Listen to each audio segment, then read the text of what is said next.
Hi everybody and welcome to the Mental Toughness and Body Show. My name is Rob Evans and I'm your weight loss coach, health strategist and internationally published author, helping take your life, your business, your health, fitness, body and mindset from where you are right now to becoming this unstoppable force that enables you to achieve whatever it is that you want to achieve.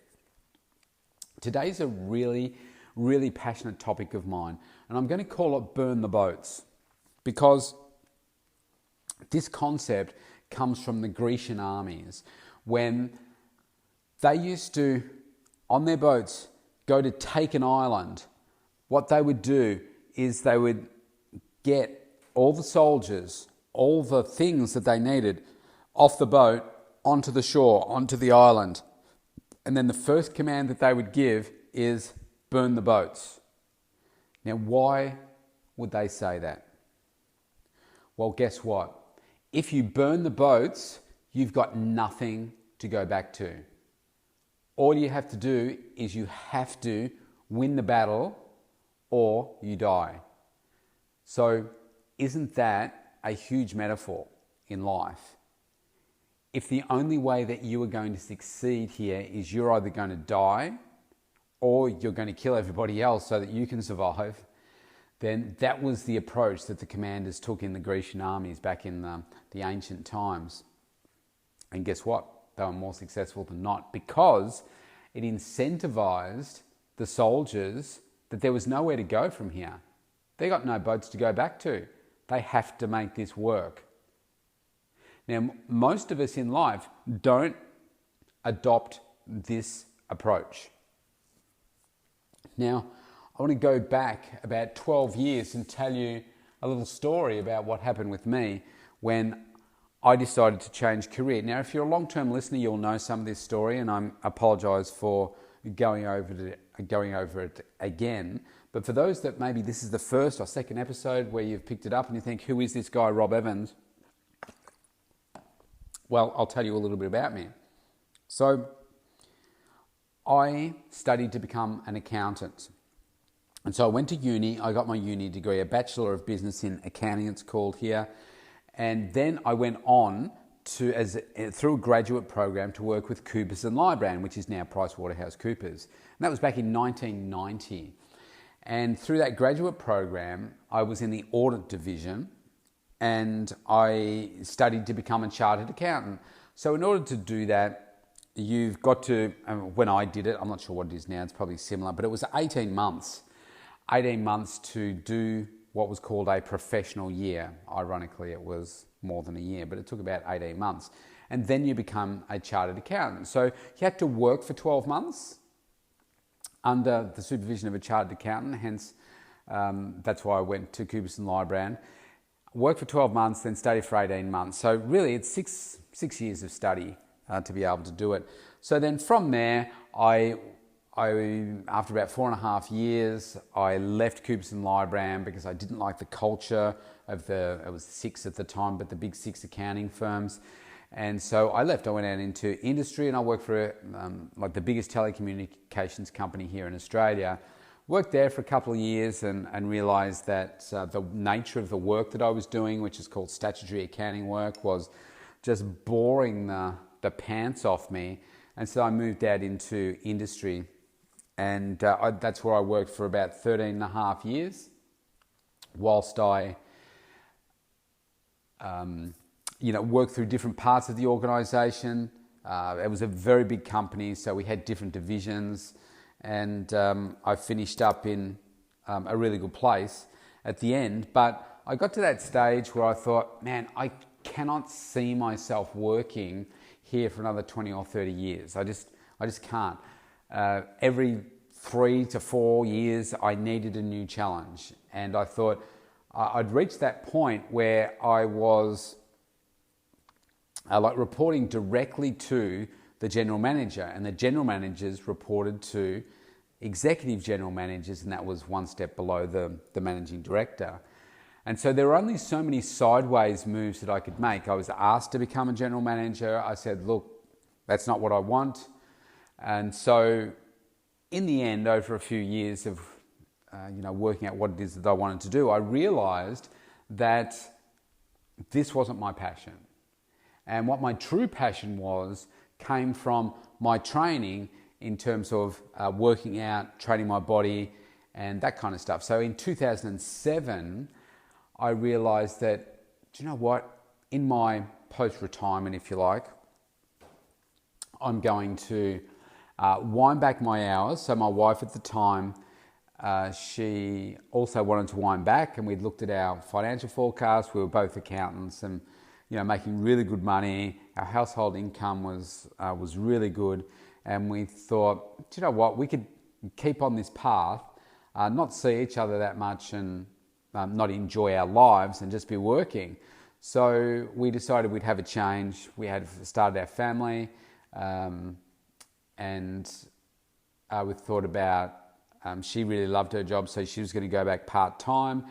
And I thought I would have a career change and start my own business. So, and that was going to be in 2009. But in 2007, I decided, okay, well, let me get qualified in being able to do the training, do all the right things, and that's what I did.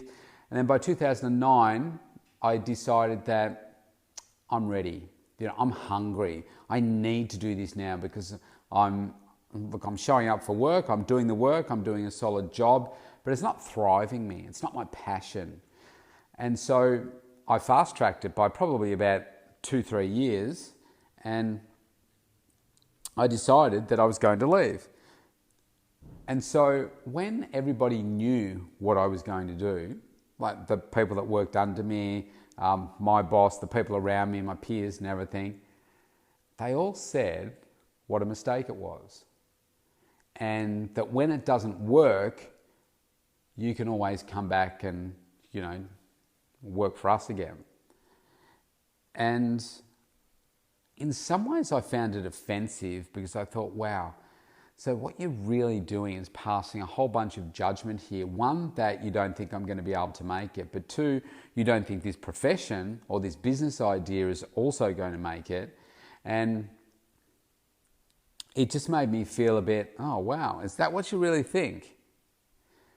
And it also made me realize that, wow, people really don't put themselves out there. People don't really strive for something that's going to challenge them. Now, the person that saw through all of this was somebody that I still respect so much. His name's Rod, and he was my general manager at the time. And he said to me, Rob, I'm so envious of you. Now, he was an EGM, probably being paid, $400,000 a year. And he said, I wish I had a passion like you did to be able to follow it. And he said, I've never known anyone to follow their passion and fail. And I've always remembered that because I thought, yeah, you're so right. I said, how could this fail? It could fail if somebody said, here's a business idea, just go and do it. But I'm choosing this. I'm choosing to,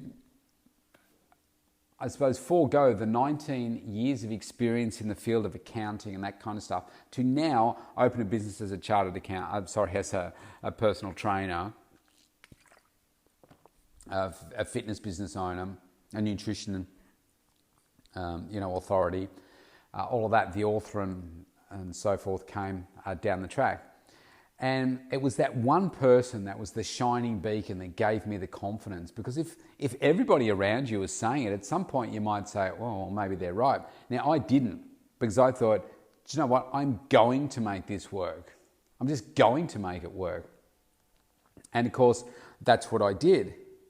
Now, in the process of doing that, I had to consider, was I going to remain a member of the Institute of Chartered Accountants?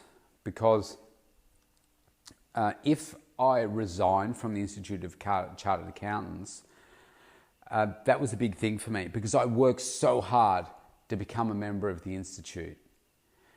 And so what I decided to do was burn the boats. I said, you know what? The fact that I am a chartered accountant will never be taken away from me. Whether I'm registered with the Institute of Chartered Accountants, that's another thing.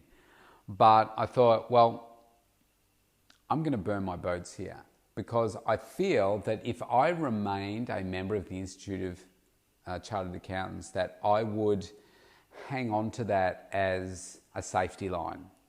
So I decided to resign from it and was going to make this work. So for me, it was very symbolic. Just like, no, I'm not hanging on to any of that anymore, because I'm going to make this work. And so that for me was a big burning the boats moment. Now, of course, in doing all of this as well, one of the other things that I thought about was how much life was going to be easy now, because I could work less, because we had the two incomes, the two tax-free thresholds. My studio was based at home, etc., etc. So it was looking really good. But then in doing all that, I realized that, well, actually, this isn't the relationship that I really want. And as sad as that is, and I'm making this sound very short without going into all the particulars, after 20 years of being in that relationship, that marriage, I decided that, there was more for me out there. So I ended that marriage. So then what that did, well, and we get on brilliantly well now. There was never any animosity or anything like that. We still, I'll lovingly deal with each other and the kids and everything. But the important thing that came out of that was, I think also the second income was a lifeline for me. So I thought, well, I don't have to do all that, and I don't have to do that. They're things that I don't really want to do. And it doesn't really matter, because, look, I've got some money coming in and I can just, get by on this sort of thing. But it wasn't until I got divorced that then, obviously, that split things down the center, and suddenly things that were really rosy before are now only half as rosy. They're still rosy, but only half as rosy. And I thought, man, this means now I've got to do this, I've got to do that, I've got to do all this by myself, I've got to build a house, I've got to design the garden, build the garden, do everything for the house, all of those sorts of things, and I'm doing it on my own. I thought, wow, that's going to take some hard work. But I knew it would be worth it. And in that journey, I became a way better person. I became, I think, more loving. I became more understanding. I became a much harder worker and much more focused on what I needed to do to grow my business, because I thought, wow, I've been using that as a lifeline and an excuse as to why I don't need to work as hard as I need to make this a success. I just figured that it would become a success. But it didn't take me long to realize that, everything happens for a reason. And divorce for me, even though it was not under my control of staying or going, that process for me was about burning the boats. I didn't think about it that way at the time, but I do now, because I think, man, I was holding on to that so tightly as a lifeline so that I didn't have to work as hard as I do.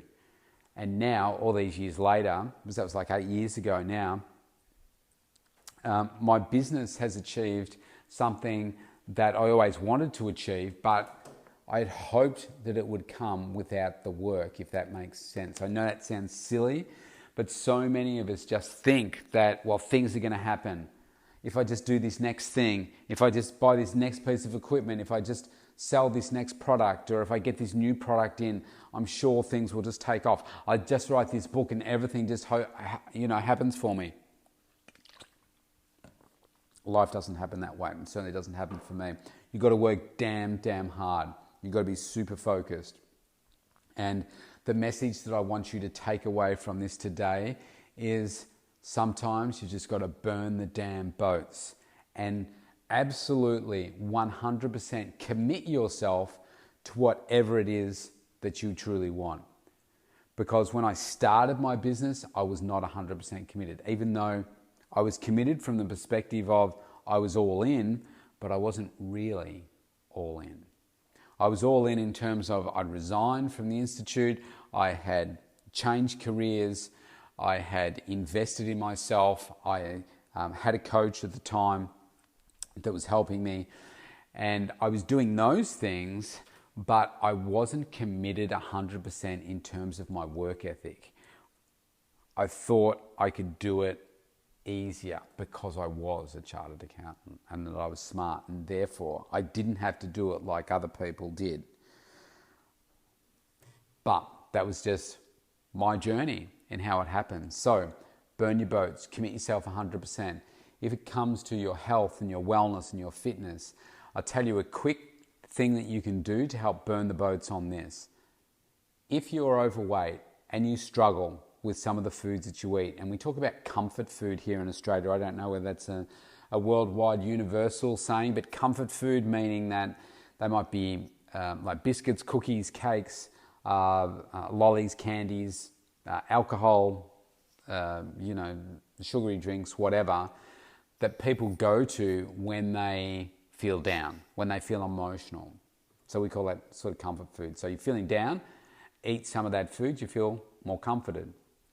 So an immediate thing that you can do, go to your pantry, grab the bin, and throw out all the stuff that you feel is comfort food that is really taking you further away from your goal than not.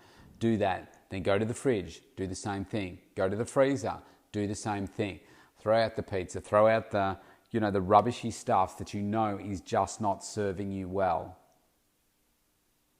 And that's really powerful because that's giving you some immediate commitment to, yep, I've had enough. I'm not going to do this anymore. And then just commit yourself to not buying it again. Just do it that way. So, burn your boats. If I can do it, you can do it too. For me, honestly, this burning the boat process, I think it's really been probably a 12-year journey to now. But it probably took me really 9 years to realize that I needed to do things differently and to get over myself and stop feeling sorry for myself. Because, I should say this. One of the things that I did feel was, animosity. I'm trying to think of the right word, but I felt very hard done by the fact that I wasn't given what I needed in the relationship. I say these things out loud and they sound stupid, but I'm sure you can relate to them. It was like, that's not fair. You didn't, love me the way that I wanted to be loved. You didn't give me what I needed. And none of this considers what I didn't give, but there's always two sides of a story. And resentful is the word I'm looking for. I was resentful for a number of years because I thought, now I've got to work this hard to do these things, and I never wanted to do that. Now, that kind of sounds like a child that's taken their bat and ball and gone home because they're not winning. And I guess that was a hard lesson in life for me to say that, well, actually, do you know what? That's part of life. That's tough. And I know all of this may sound like, you got up and walked away, but trust me, I worked very hard for 6.5 years to try and make things work. And I don't want to make this about the other person or the relationships because we still get on really well. It's really about me and my thinking about how it all fitted together and what I was owed in life. And no one's owed anything in life. We have to go out and earn what we want. And that's probably what took me the 8-9 years to get to that realization that you're going to make this work, man. You're going to work your butt off. And if that means that you've got to work twice as hard or 10 times as hard as any other fitness business or health and wellness business in your area, then guess what? Suck it up, princess. That's what you've got to do. And so that completely changed my world. I thought, you've burnt the boats on some things, but you haven't burned it on everything. It's kind of like I burnt one boat, but then I jumped into the dinghy and, the little boat, and now I'm pottering along in that. Not anymore. I've burnt the damn lot. So if I can do it, you can do it. And you watch just how much you grow. See you tomorrow. Stay safe. Our lockdown is over. I'll throw that in too. We finish tomorrow. We're out of lockdown midnight tonight. So that's some good news, back to normal. Stay safe. See you soon.